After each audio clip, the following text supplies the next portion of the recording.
I'm here to tell you about free solo and how not to do it.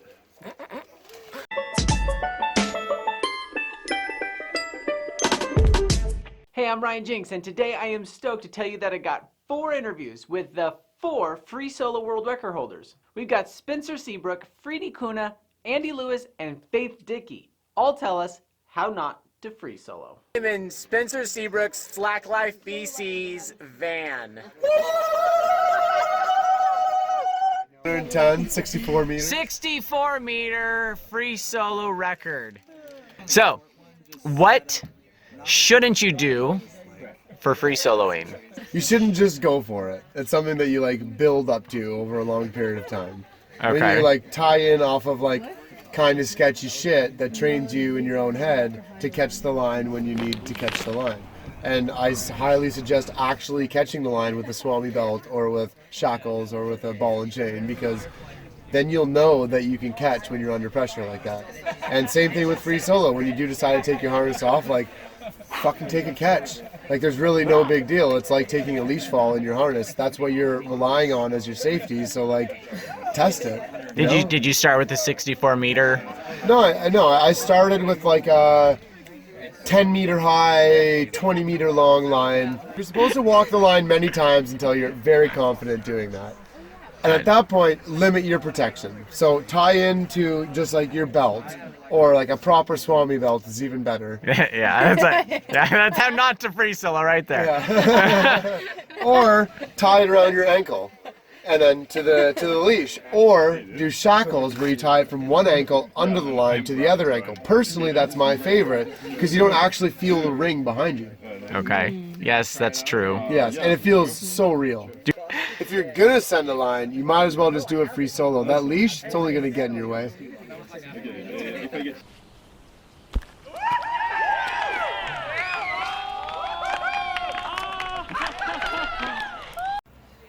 Hi everyone, I'm Friedi Kuhne and these are my thoughts on free solo highlining.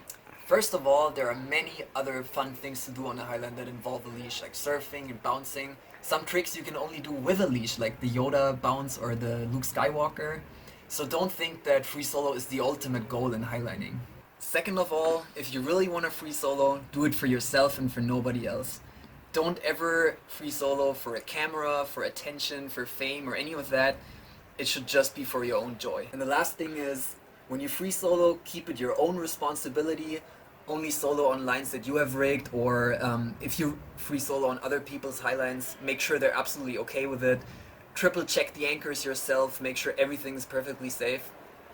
And especially don't solo in places where people could be walking under the lines, such as in cities or on crowded festivals or anything like that.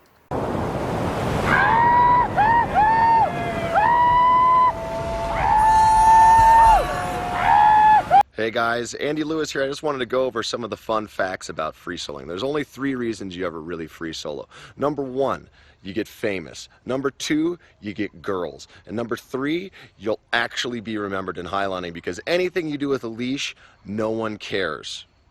But actually, just to be serious, when you start free soloing, you have to practice. You have to practice catching. You have to practice the mental fear of when you stand up and everything goes. That is really terrifying. When I broke the record in 2011, I had walked more than 50 highlines free solo just that year in training to walk Bongzilla. And by the time I walked Bongzilla, I think that was my 61st or 62nd free solo of that year. So take highlining seriously, take free solo even more seriously. Do it because you love it, and that's the only reason why. Now, stay safe, take your leash off, and catch, motherfuckers. Asking why I got the free solo flow, I'm walking solo, free solo flow, I'm walking solo. Hi, my name is Faith Dickey, and my longest solo was 28 meters way back in 2012. Soloing is a very personal endeavor. I think everyone who practices it might have different motivations, a different process in their mind when they do it. For me personally, solo became a way for me to explore the difference between intuition and fear. After I was a very solid highliner and catching every time, I decided to remove layers of safety. So I started with a swami belt, and then I went to an ankle leash. And when I felt very confident and stable and sure of my ability to cross the line, I removed the ankle leash and tried soloing. It was a very exhilarating experience. Personally, I wouldn't recommend soloing to anyone. I don't think it's something you can recommend. It's high risk. You're highlining, and even if you have the skills necessary to cross the line successfully, if you do make an error, the consequence can be fatal. I try not to be too trigger happy with soloing. If I do decide to remove my leashes, I always start with a swami and an ankle leash and walk the line multiple times until I'm very sure that I will cross successfully. I'm walking a third of what I'm capable of walking with a leash. So my longest solo is a third of my longest highline record. This ensures that I'm absolutely confident in my abilities. I know that I can cross the line. I do know that I love life, and I plan to live a long one if I can. And so I try to mitigate my risks. And even if I'm personally practicing solo, I make sure that I'm in the best physical and mental state I can be in. Solo is not for everyone. If you don't like it, don't do it. And if you are interested in doing it, don't do it just because you saw it in a video or a picture. Spend some time doing some self-reflection and really be sure that it's worth the risk, because I don't think anything's worth dying for personally. I mean, these sports and activities we do are beautiful, but we have to be alive to enjoy the beauty, right? I really like what Faith just said. It's probably my favorite part. We have to be alive to enjoy the beauty of what we're doing. So be inspired by free solo videos, but don't just drink 12 Red Bulls and then go try it because you saw it on YouTube. It's a personal decision that you work up towards, that you practice a lot, and it's not for everyone.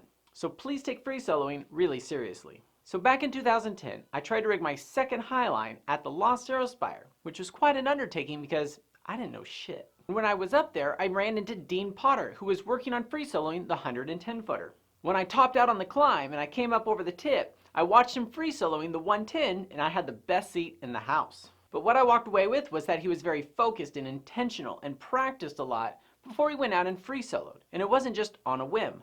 4 years later, I got to finally see the footage that they were filming while we were there in Real Rock 9. And I really like what Dean Potter said in that film, so check it out. With the highlining, I'm not blocking out the fear.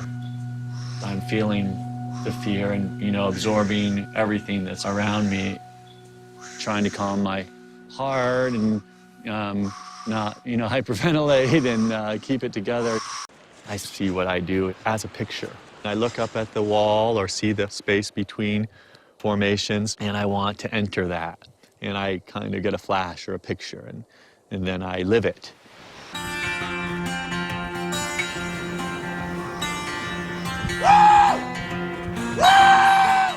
Okay, so you probably shouldn't free solo, but if you do, please practice and work your way up towards longer and longer stuff. Free soloing can be tempting, therefore you shouldn't highline.